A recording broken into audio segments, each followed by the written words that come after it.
Olá, hoje eu vim falar um pouquinho do que o Senhor tem falado no meu coração.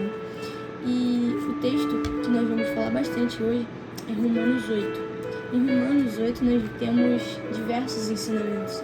É lá que nós aprendemos que nada pode nos separar do amor de Deus e entre outras várias coisas que são muito importantes na nossa caminhada. Mas hoje nós vamos falar sobre uma vida liderada pelo Espírito Santo. Esse tema está na Bíblia em diversos lugares. Em Romanos, em outros capítulos também, a gente vê falando sobre isso, em João. Então, vamos começar falando de Romanos 8 e vamos conversar sobre aquilo que o Espírito Santo quer falar com a gente hoje. Em Romanos 8, nós lemos que a natureza do Espírito é que nos torna filhos de Deus. Isso no versículo 14. E que a natureza da carne não agrada a Deus, no versículo 8.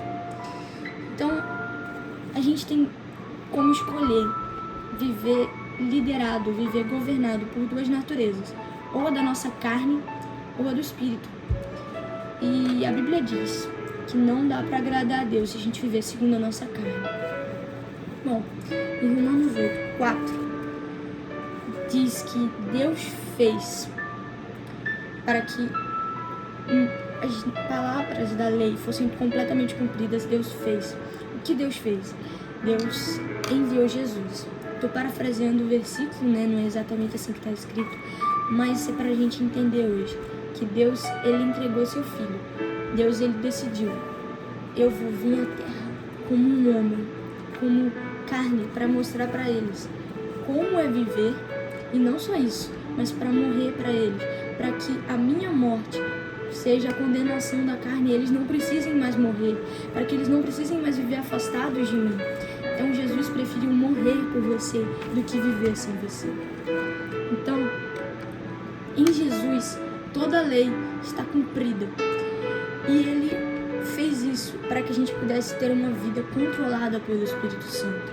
No momento que Jesus morre na cruz, o véu do templo, isso literalmente, o véu do templo, ele se rasgou do começo ao fim, por completo, se rasgou ao meio.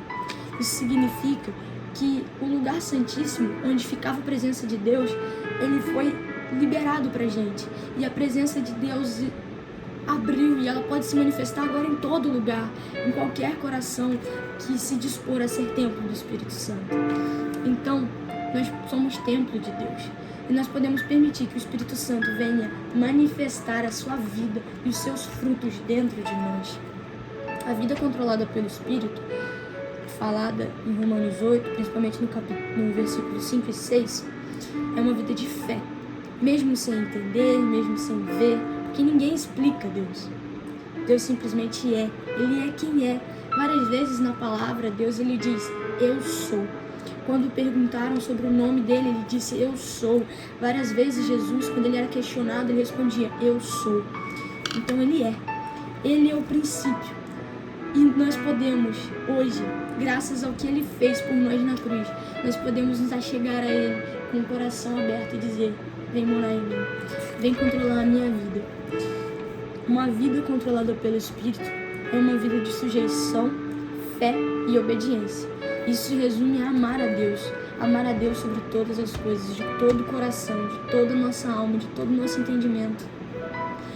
Isso Jesus definiu como o maior mandamento, o mais importante: amar a Deus. E amar a Deus faz a gente obedecer aos mandamentos dele, porque um amor a Deus de verdade é o amor que ele derrama em nós. E esse amor nos preenche de tal forma que nós amamos ele de volta. Porque não somos nós que o amamos, mas ele nos amou primeiro.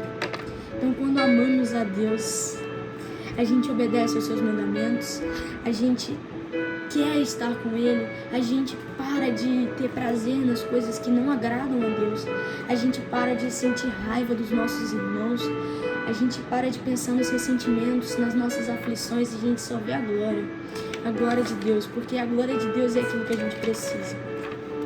Em João 1,17 diz assim: o amor e a verdade vieram por meio de Jesus Cristo. Então hoje, amor e verdade, que são definições que a Bíblia traz de Deus, de Jesus, ele diz: eu sou o caminho, a verdade e a vida. Lá em primeira carta de João diz que Deus é amor. Então isso veio por meio de Jesus, isso está disponível para nós, a verdade e o amor. Em João 3,36 diz que quem crê no Filho tem vida eterna. Então se a gente tem fé nesse sacrifício de Jesus, a gente tem a vida eterna. A vida eterna é simplesmente a esperança, a fé, a verdade de que não acaba aqui. Depois da nossa morte, depois que Jesus voltar, Ele quer ter você eternamente ao lado dele. Ele quer ter um relacionamento com você para sempre. Por isso que ele morreu por você. Porque ele precisa que você esteja com ele. Ele te ama de tal modo. Ele é o próprio amor. Ele fez isso pensando na eternidade. Porque ele não quer que você viva eternamente separado dele. Em João 4,23 diz que Deus é Espírito e procura aqueles que o adorem em Espírito e em verdade. Então nós precisamos estar dispostos, estar disponíveis ao Senhor, para que possamos adorá-lo em Espírito e em verdade. Isso significa, adorar em Espírito e em verdade significa se entregar totalmente. Significa adorar não por sinais, não por milagres, não por algo que a gente quer que ele fez, né? Algo que a gente queria que ele fez, mas adorar porque ele é quem é, ele é todo poderoso e ele é o único digno de nossa adoração. Em João 6,68 diz: Pedro disse a Jesus, quando Jesus perguntou, Jesus estava pregando, né? E a palavra naquele dia não foi uma palavra de, como posso dizer, de hipergraça, né? De vai dar tudo certo na sua vida, você não vai passar por aflição. Mas foi uma palavra de exortação, uma palavra de: ei, você vai passar por dificuldades, mas aqui, ó, comigo, você consegue. Você precisa largar seus pecados, você precisa renunciar. Então, muitos dos discípulos que estavam ali, era muita gente, eles começaram a ir embora e só ficaram os 12. E Jesus olhou para ele e disse assim: vocês não querem ir embora também? Mas Pedro respondeu. O Espírito Santo falou com Pedro e ele teve a revelação do Senhor. Ele respondeu assim: para quem iremos? Só tu tens as palavras de vida eterna. E a gente precisa ter isso em mente. Nada, ninguém tem as palavras de vida eterna. Só Jesus. Ele é o caminho, a verdade e a vida. E as palavras de vida eterna estão nele. Ele é o Verbo vivo. E ele nos salvou. Jesus revelou Deus para nós. Porque antigamente, antes da morte de Jesus, Deus se revelava ao sacerdote, depois de vários sacrifícios. Ele não estava assim disponível como hoje está. Que privilégio nós temos. Jesus morreu por nós e nós podemos entrar na presença de Deus com autoridade, como filhos. Nós somos herdeiros com Cristo. Isso não significa que nós não vamos passar por aflições aqui na terra. No mundo tereis aflições, mas tem de bom ânimo, eu venci o mundo. Jesus disse isso para nós, para que a gente tenha paz. Então, Jesus te convida hoje a adorar em Espírito e verdade, a viver uma vida guiada pelo Espírito Santo. Deixa que ele manifeste o poder do Senhor, que está disponível a todos aqueles que creem, a todos aqueles que clamam.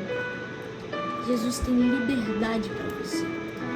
Não pense que viver para Deus vai te tornar uma pessoa que, eu não posso isso, eu não posso aquilo. Não é assim. Jesus, ele vai te dar uma alegria tão grande. A presença dele é tão inexplicável, imensurável. O amor dele é tudo que a gente precisa. O amor dele é tão grande que você vai querer somente ele. Prove e veja você mesmo que o Senhor é bom. Eu quero orar por você. Senhor Jesus, eu te peço, Pai, que abençoe essa pessoa que ouviu essa mensagem. Senhor, eu peço que o Senhor toque no coração dessa pessoa. Estenda a tua mão e toca. Traz esperança a esse coração, Jesus. Pai, eu te peço que o Senhor venha tocar e trazer cura, trazer vida. Que o Senhor venha tirar, Senhor, as tristezas, as mágoas, todo o ressentimento. Pai, que a tua glória e teu amor invadam o coração dessa pessoa, para que ela possa experimentar a tua bondade e sair por aí levando a identidade de filho, sabendo ser amado de verdade, porque o Senhor é o nosso Pai. Jesus te diz hoje: você é meu filho amado, você é minha filha amada. Eu tenho prazer em você e eu quero viver contigo por toda a eternidade. Deus te abençoe e espero que você escolha hoje viver para Cristo.